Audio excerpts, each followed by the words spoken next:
En la mañana del Sábado Santo es una tradición, una hermosa tradición, dedicar un tiempo a acompañar a nuestra Madre, la Santísima Virgen. Ella había compartido el sufrimiento de su hijo, aunque no recibió ningún golpe, ninguna herida física, pero lo había compartido como cualquier madre comparte y sufre el dolor de su hijo cuando le ve pasándolo mal. Y qué madre era aquella y qué hijo era aquel. Por eso los católicos nos hemos reunido siempre el Viernes Santo para estar junto a la Virgen, sin olvidar que ella sí tenía fe. Seguramente podrá parecer extraño a alguno que no hubiera participado ni en el descendimiento de Cristo de la cruz y los trabajos inmediatos, rápidos, de alguna manera insuficientes, que se hicieron sobre el cuerpo muerto de nuestro Señor para depositarlo en el sepulcro. O sorprenderá a algunos que no acudiera en la mañana del domingo, cuando ya las luces del alba rompieron la oscuridad del sábado, cuando empezaba el nuevo día para los judíos, que no acudiera al sepulcro a terminar el trabajo de los cuidados al cuerpo muerto de Cristo, como sí acudió Magdalena y las otras mujeres. Quizá todo esto sorprenda a algunos. No es nada sorprendente. Acudieron las que acudieron porque tenían amor pero no tenían fe. Si hubieran creído que Cristo no estaba allí, como mucho hubieran ido para cerciorarse de que era así. Se sorprendieron, se asustaron. Se asustaron sobre todo cuando le vieron resucitado. No le reconocieron, ni siquiera a Magdalena, cuando se le aparece nuestro Señor. María no estaba, porque sabía que el sepulcro estaba vacío. Pero eso no significa que no sufriera horriblemente el Viernes Santo. Y después también. Por eso la Iglesia siempre ha dedicado este día a ella, a acompañarla a ella, a acompañar a la Madre. Y quisiera hacerlo este año meditando sobre las 5 llagas espirituales que golpearon y que golpean a la Virgen. Espirituales porque no taladraron su carne. Fueron los clavos o la lanza los que desgarraron la ya maltrecha carne de Cristo. A María no le pasó eso, pero su dolor fue incomparable. Una vieja poesía dice: mirad si hay dolor como mi dolor, el dolor de la madre que ve cómo torturan y matan a su único y queridísimo hijo. Las 5 llagas de María de entonces, de ahora, son una realidad sobre la que debemos detener nuestra mirada para que nuestro acompañamiento a la Virgen sea más que un sentimiento, para que ese compartir su dolor sea también un aliviar su dolor. Primera llaga de entonces y de ahora. Y hablo de llagas producidas por los creyentes, por los católicos practicantes, por los católicos que aman a la Virgen, por los católicos que rezan el rosario. Las heridas a Cristo, a María, no se las hicieron solo los soldados que le golpearon, los sacerdotes que le condenaron, Pilato, que no quiso arriesgar para defenderle, aun sabiendo que era inocente. Las heridas se las hicieron también, y quizá, sobre todo,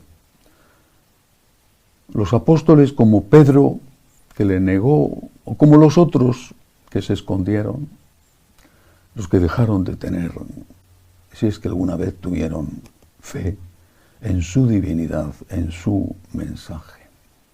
Y esta es la primera herida, la primera llaga de la Virgen.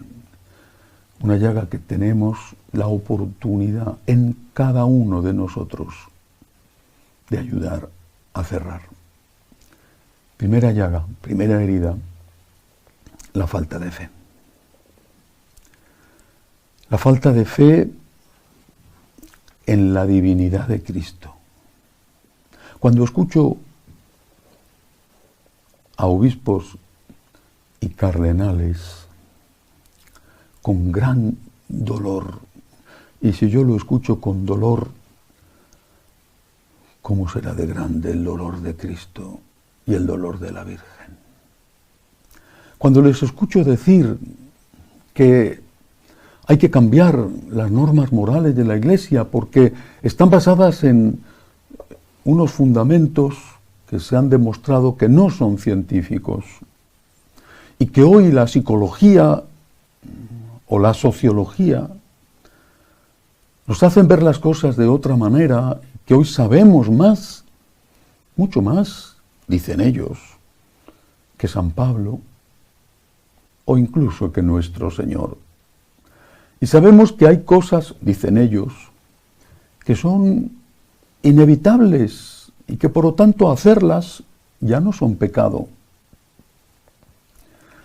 Cuando escucho a estos obispos, cardenales, sacerdotes, decir que hay que cambiar la moral y que hay que cambiarla porque la enseñanza católica está basada en la ignorancia, en conocimientos anticientíficos que hoy la enorme sabiduría de los hombres ha demostrado que son falsos. Hay que cambiar la moral y por lo tanto habrá que cambiar todo, porque si se cambia una cosa, ¿cómo podemos seguir pensando que el resto está revelado por Dios?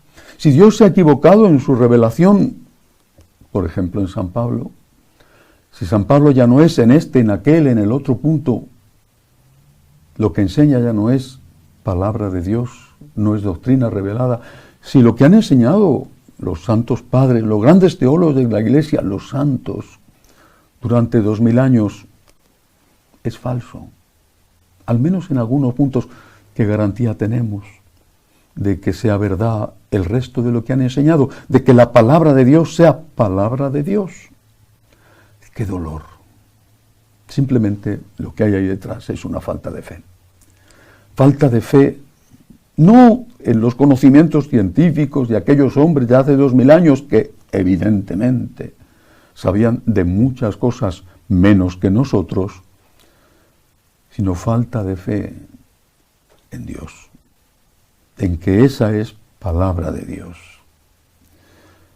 En que si los hombres de aquella época consideraban que el mundo era plano, cosa que no viene desde luego en el Nuevo Testamento dicho en ningún sitio, pero que si San Pablo pensaba que el mundo era plano, cosa que, repito, no lo dijo, no lo escribió, a mí me da igual. Y que si San Pablo, o Santiago, o San Juan, creían que las cosas sucedían sin saber por qué, como que una manzana cayera al suelo cuando salía del árbol y no se elevara hacia el cielo, porque ignoraban la ley de la gravedad que descubrió siglos más tarde Newton, a mí me da lo mismo. Pero que digamos que las enseñanzas dogmáticas y morales proceden de la ignorancia del hombre y que por lo tanto tienen que ser modificadas a la luz de lo que hoy dice la supuesta e invencible ciencia, que por cierto es muy parecido a lo que decían hace unos años cuando afirmaban que había una tendencia a la criminalidad innata y que por lo tanto los criminales, o al menos algunos criminales, no debían de ser juzgados porque no tenían la culpa cuando mataban. Pues eso significa negar la divinidad de Cristo. Primera llaga, primera herida, a Cristo y a la Virgen. De antes, cuando no creyeron en la resurrección, cuando negaron a Cristo. De ahora, cuando tantos en la Iglesia, sin decirlo abiertamente porque son unos cobardes, cuando tantos en la Iglesia niegan la divinidad de Jesús y la niegan, aunque no lo digan, la niegan cada vez que afirman que el mensaje que está contenido en la palabra de Dios está anticuado y que hay que cambiarlo. La niegan cuando dicen, y se atreven a decirlo abiertamente, la niegan cuando dicen que hay una nueva fuente de revelación por encima de la Escritura y de la tradición, que es la opinión pública. Una opinión pública manipulada, una opinión pública creada a partir de un bombardeo de esa opinión pública que nos ha hecho pasar en 4 días de Losanna al Crucifícale, en 4 días, como aquel que dice del aborto es un delito, al aborto es un derecho, manipulación. Y eso es, dicen estos, eso es la nueva revelación. Herida terrible a Cristo y a María. Negar la divinidad de su Hijo. ¿Qué tenemos que hacer? Decirle, yo creo en ti, Señor, yo creo en ti, yo creo en ti. Tú eres Dios, tus palabras no pasarán. El cielo y la tierra pasará, pero tus palabras no pasarán. Señor, yo creo en ti, creo en tu divinidad, creo que tú sabes más que todos los filósofos, que todos los teólogos, que todos los sociólogos, que todos los psicólogos. Tú, Señor, eres la verdad. Y tu palabra, Señor, es mi vida. Yo, Señor, creo en ti. Y hago hoy de nuevo profesión de fe. Creo en tu divinidad y creo, Señor, en tu palabra. Y quiero, con esta profesión de fe, colaborar a cerrar esa herida que te hicieron y que te hacen y que tanto te duele. La herida a Jesús, la herida a María.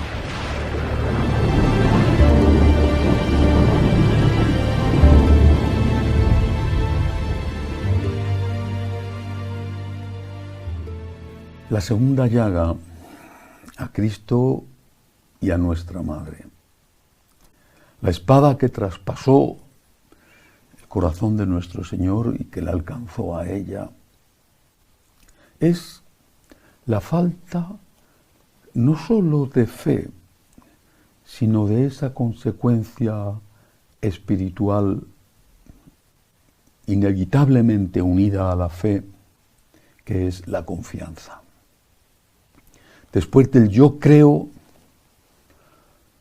para que sea verdad, para que no sea una teoría, una idea abstracta, después del yo creo, tengo que decir yo confío, yo confío.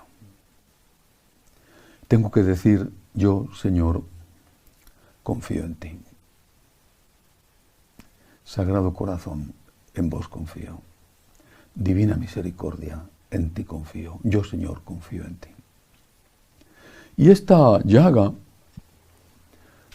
abierta entonces, que taladró a Jesús y a María, sigue abierta ahora. Y si la anterior, la falta de fe en la Iglesia, dentro de la Iglesia, está limitada a un sector importantísimo, influyentísimo, numeroso, pero creo que todavía hoy en el pueblo minoritario, en cambio esta otra herida, esta otra llaga, está mucho más extendida. Confío en Dios, confío, yo confío. Tenemos que hacernos esta pregunta y tenemos que hacérnosla nosotros y hoy. Siempre, pero hoy, Sábado Santo. Porque si la miramos a ella, la Madre de Dios, la vemos confiando en su Hijo, confiando en su promesa. La vemos sufriendo, pero no desesperada. La vemos confiando. Por eso no fue en la mañana de Pascua al sepulcro, porque sabía que el sepulcro estaba vacío. Y lo sabía, quizá, lo dijo San Juan Pablo II, porque se le apareció su Hijo en la oscuridad de la noche. Lo sabía porque daba crédito a la promesa. Confianza. Una confianza que hay que aplicarla cuando no hay motivos humanos para la confianza. Una confianza que hay que aplicarla cuando estamos sumergidos en la oscuridad y parece que la oscuridad no tiene final. La confianza en alguien se pone a prueba y se ejercita cuando esa persona no te puede demostrar que lo que te dice es verdad. Si te lo demuestra, no hay confianza, hay un hecho evidente. Si no lo quieres aceptar es porque no te conviene. La confianza se demuestra cuando alguien en quien confías te dice algo que no puedes demostrar y tú lo aceptas porque te lo dice él, porque te lo dice esa persona. Cristo tiene derecho a nuestra confianza.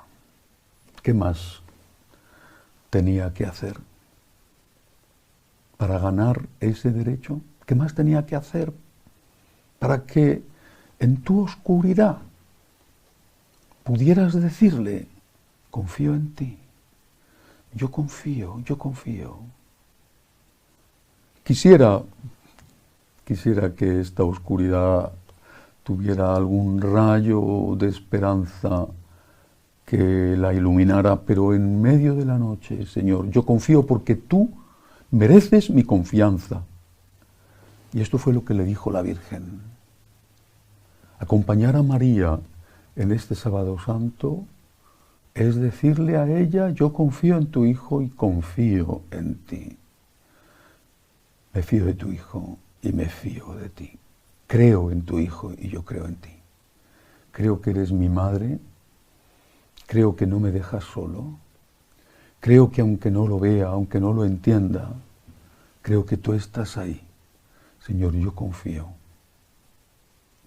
Me fío de ti. Te has ganado mi confianza y tienes derecho a ella. No es un favor que te hago. Es algo que forma parte de mi deber, de mi obligación, un deber de amor, un deber de agradecimiento, pero un deber al fin, porque tú, Señor, te has ganado esa confianza con tu vida, con tu muerte, y ahora que veo la historia, aunque no la veían aquellos que la vivían, también, Señor, con tu resurrección, yo, Señor, confío en ti. Y se lo digo a la Virgen. Quiero ayudarte a cerrar la herida. Quiero ayudarte para que, al menos por mi parte, no sigas sufriendo al ver la inmensa cantidad de católicos que dicen tener fe, pero que han perdido la confianza y que en medio de la oscuridad, después de la pregunta legítima, ¿por qué? No entiendo, no dicen me fío, sino que dicen, me voy. No entiendo, me marcho. No encuentro ayuda, la ayuda que pido, ya no me interesa este Dios que no me da soluciones y que no me alivia de mis problemas. En este Sábado Santo quiero decirle a la Virgen, e invito a decirle cada uno, te invito a ti a decirle a la Virgen, en la oscuridad, confío en Dios y Madre querida, confío.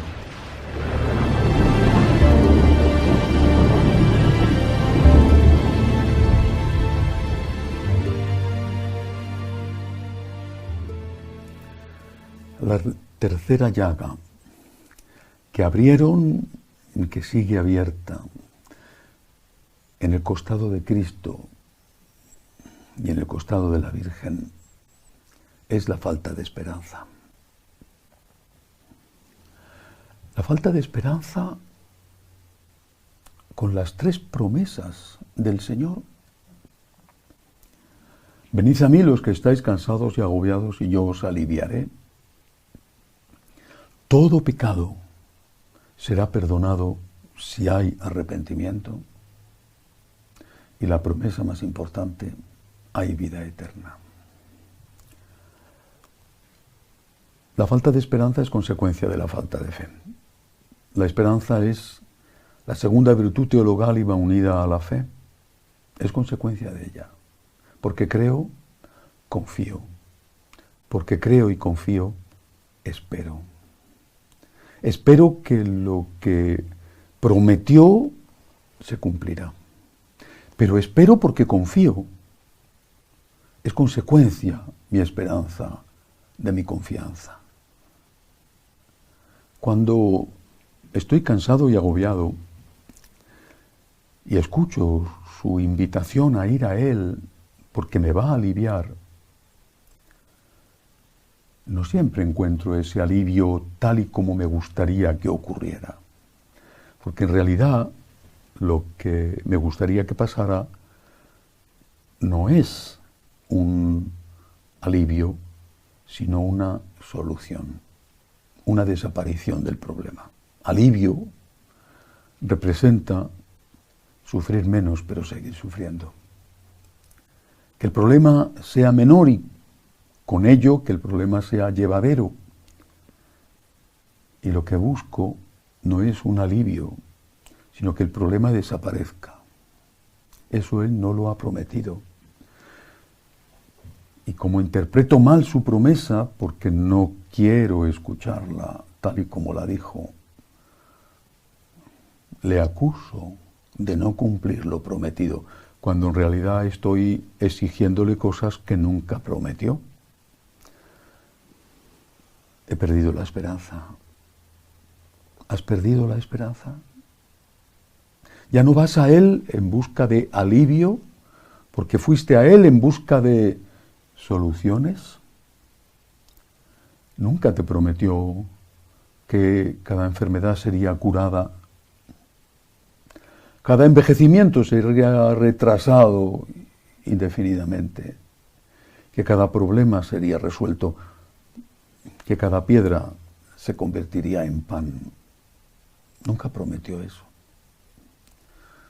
Lo que prometió lo cumple, y lo sabemos, pero quizá no nos interesa esa promesa. Queremos un Dios que sea nuestro servidor, nuestro esclavo casi. Un Dios al que acudir para que resuelva los problemas que tenemos, muchos de los cuales los hemos causado nosotros mismos. Un Dios a nuestro servicio.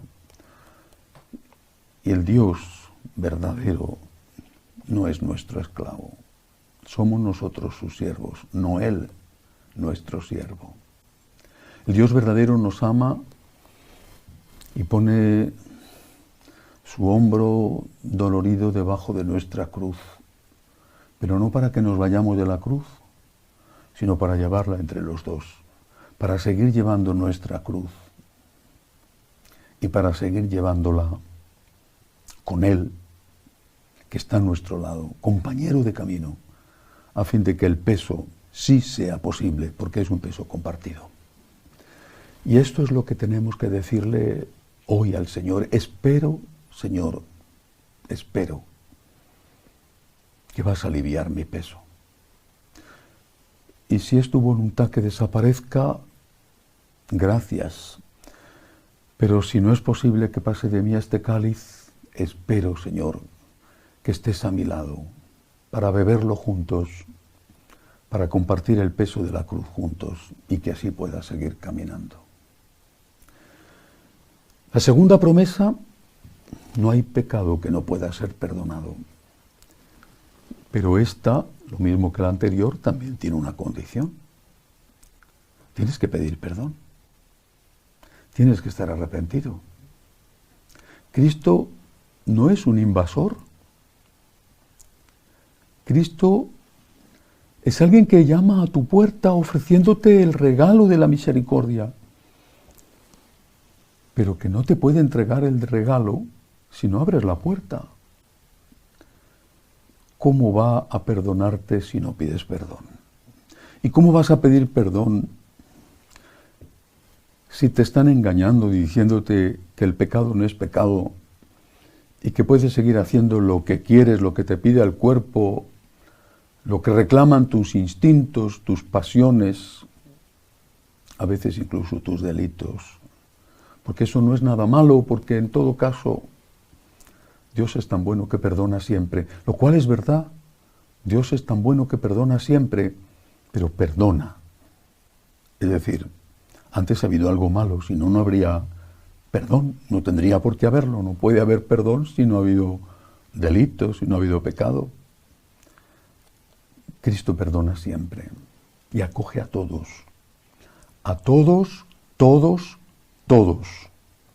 todos, siempre lo ha hecho. Y la Iglesia siempre lo ha dicho, no es ninguna novedad. Acoge a todos los que se acercan a Él diciendo, como el hijo de la parábola, Padre, he pecado contra el cielo y contra ti y ya no merezco llamarme hijo tuyo. Y entonces el Padre, el de la parábola, y el Padre eterno, y Cristo misericordioso, y el Espíritu Santo, ordenan matar el ternero cebado y hacer una fiesta porque ese hijo que estaba muerto ha resucitado. Cierra la herida de Cristo, la herida de la Virgen, ciérrala diciendo, Señor, perdóname, soy un pecador, lo siento de verdad, siento haberte hecho daño y siento mucho haber hecho daño también a este hermano mío al que he ofendido. Señor, perdóname. Así cierro esa herida. No solo la herida del pecado, sino la herida de no tener arrepentimiento. Tercera promesa del Señor, tercer motivo de nuestra esperanza, el más importante. Hay vida eterna. La herida está abierta cuando no creo en ella, aunque teóricamente crea en ella, cuando no creo en ella en la práctica. ¿Vivo como si tuviera esperanza? ¿O en realidad me comporto como si todo fuera a terminar aquí? Hago previsiones para el futuro, no solamente planes de dónde voy a ir de vacaciones, sino previsiones económicas en la medida en que puedo hacerlo, unos ahorros, una inversión. Hago previsiones para el futuro. Bueno, está bien.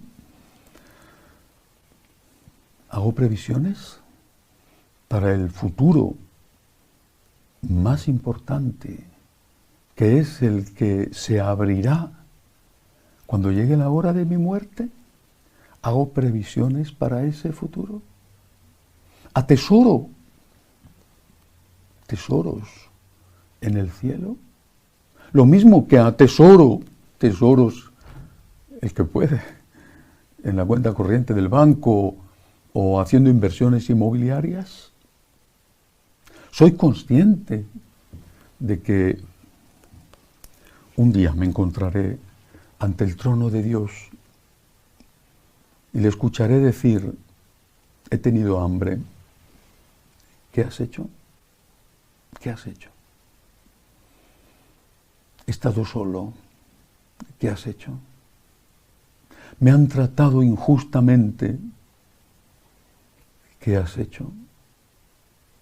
La herida abierta en el costado de Cristo, la herida que taladra también a la Virgen María, es aquella por la cual nosotros, los teóricamente creyentes, hemos perdido la esperanza en la vida eterna. Y vivimos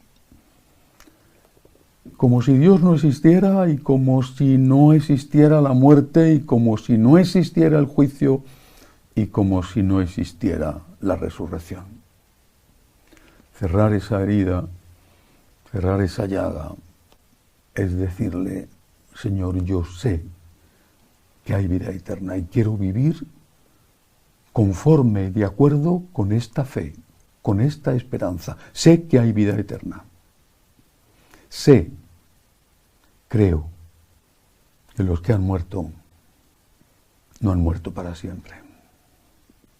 Sé y creo que este dolor que siento por su ausencia es un dolor que un día pasará. Y es esta esperanza la que me ayuda a llevarlo, la que lo mitiga, la que lo hace llevadero. Y sé, y creo, y espero, en que cuando me llegue la hora, me voy a encontrar delante de tu rostro tan amado, delante del rostro de María y delante del rostro de aquellos que me han precedido. Y voy a poder decir, porque tú me abrirás las puertas, por fin estoy en casa.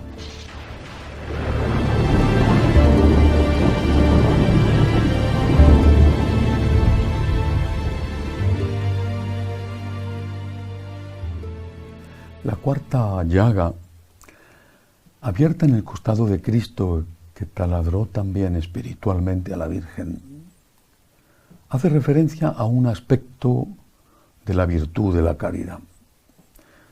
Si la virtud de la fe tiene dos dimensiones, la fe intelectual y la fe espiritual, es decir, la confianza. Si la virtud de la esperanza tiene al menos tres contenidos ligados a tres promesas, la virtud de la caridad tiene dos dimensiones, y una es la primera. Aquí el orden es importante.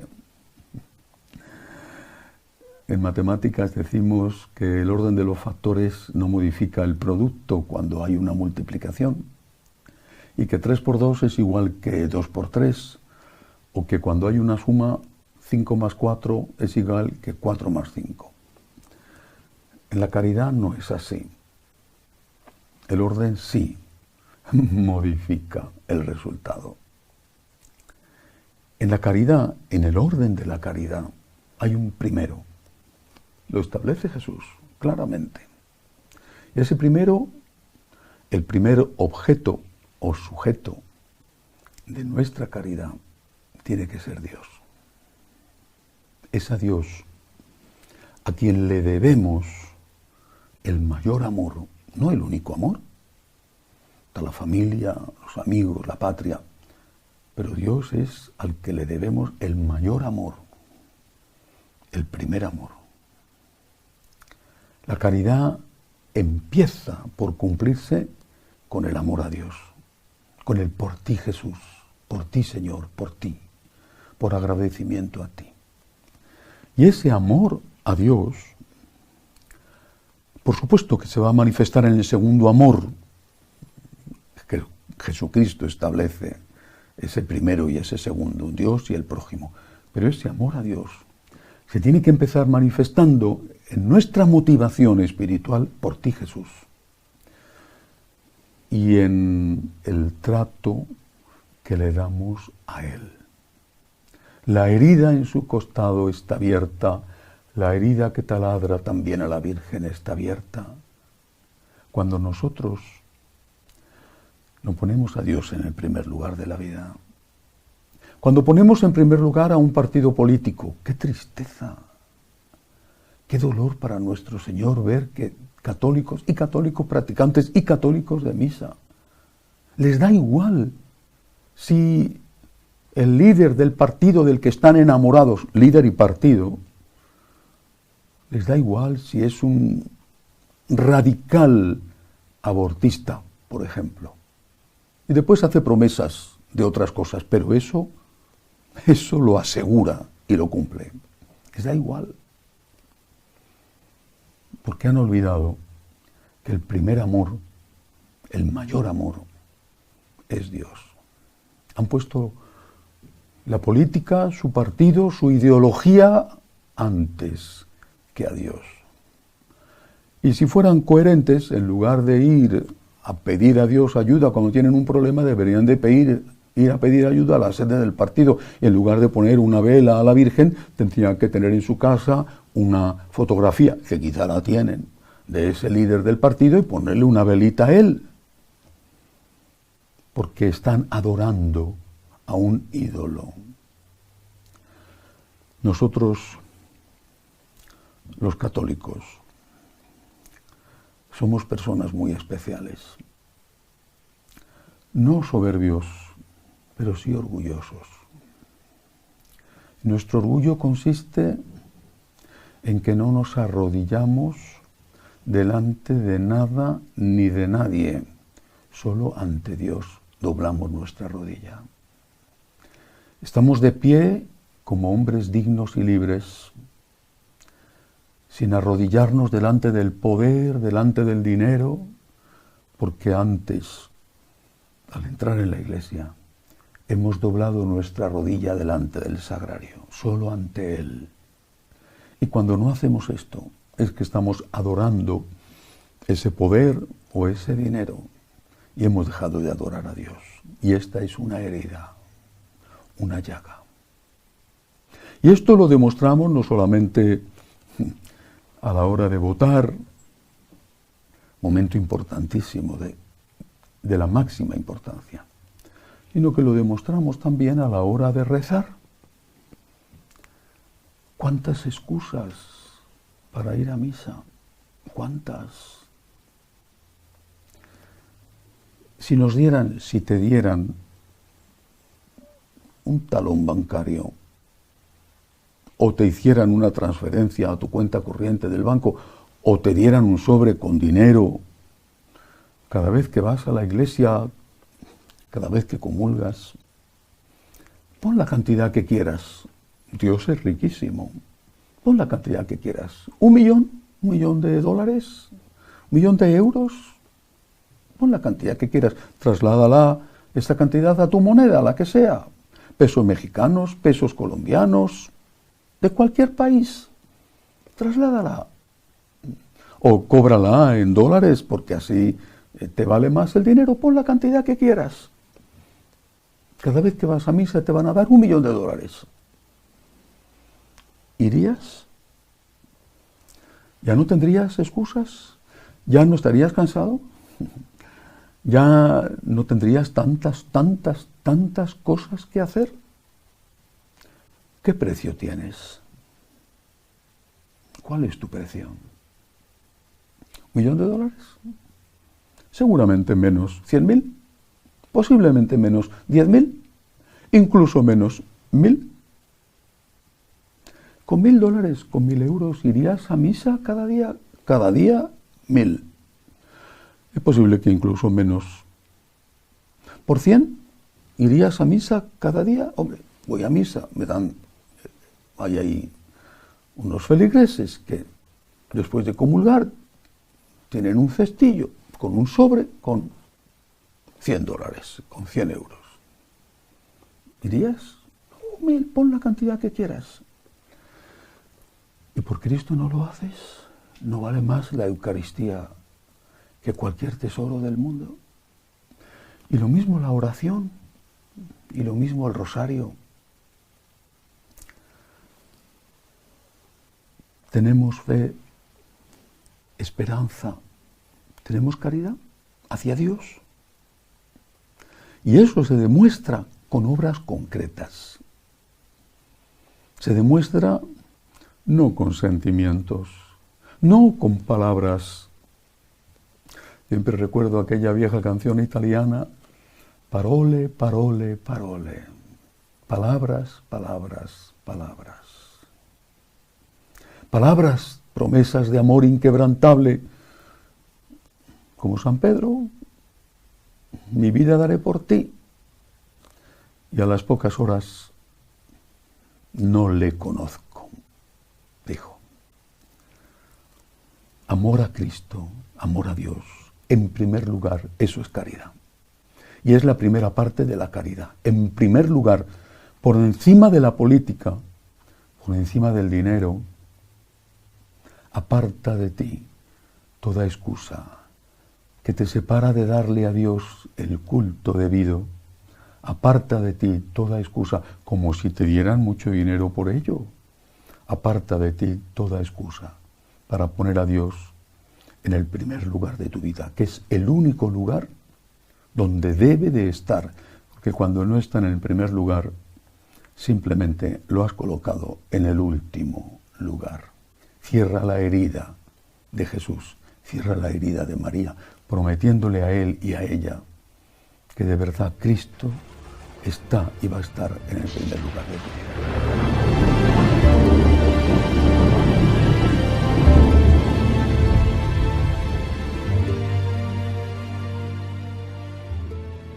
La última llaga del Señor también está referida a la caridad, al otro aspecto de la caridad, al segundo aspecto de la caridad, el amor al prójimo.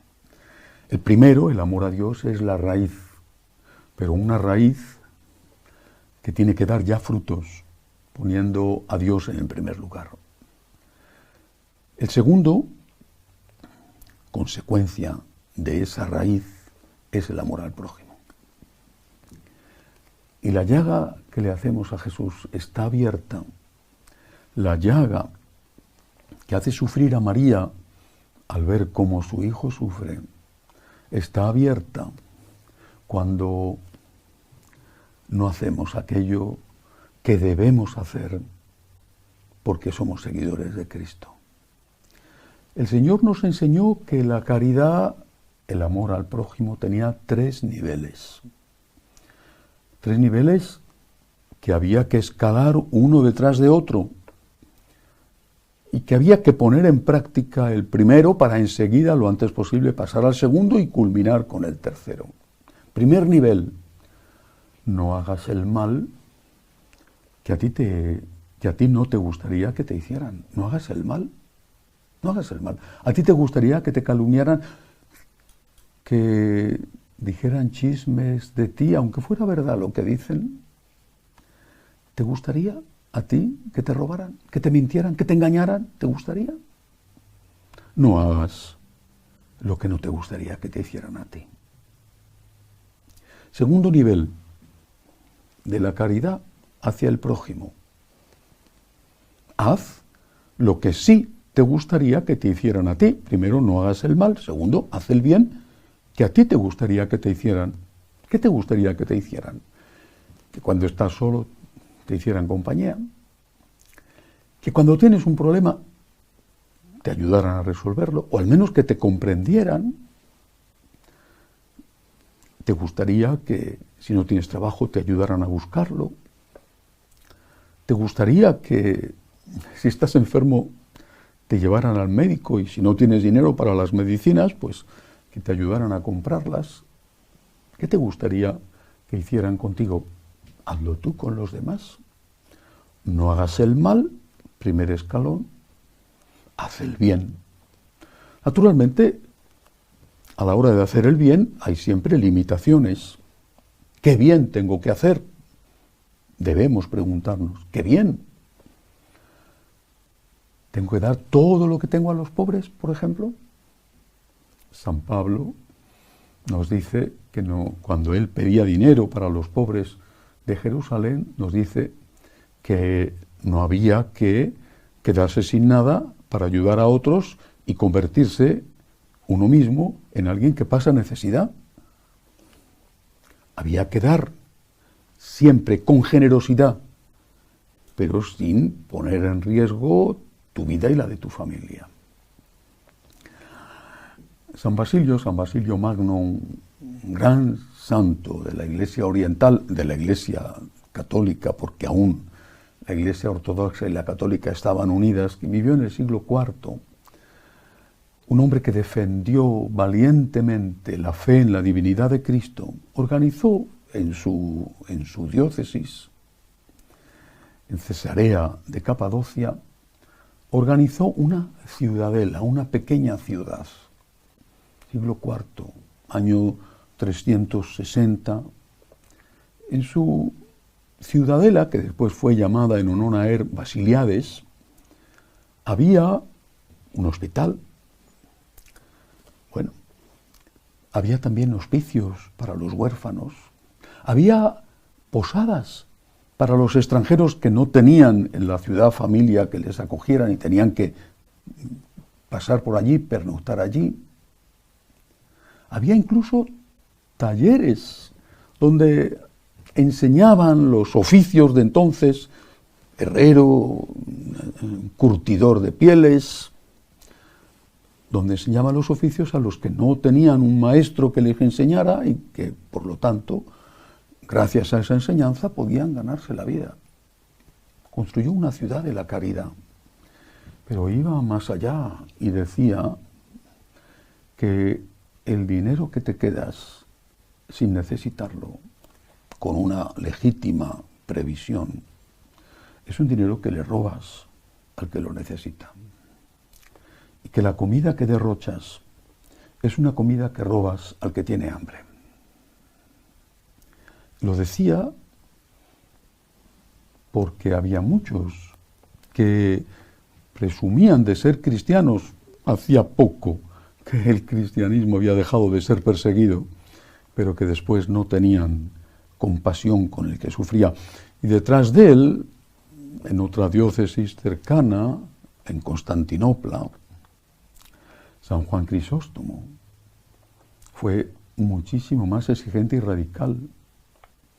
Y le decía a aquella gente que daba limosna a los templos para embellecerlos, les decía que el Señor lo que necesitaba no eran ricos manteles que cubrieran los altares, eso también, pero que no se podía olvidar que el Señor lo que necesitaba era pan en el hambriento.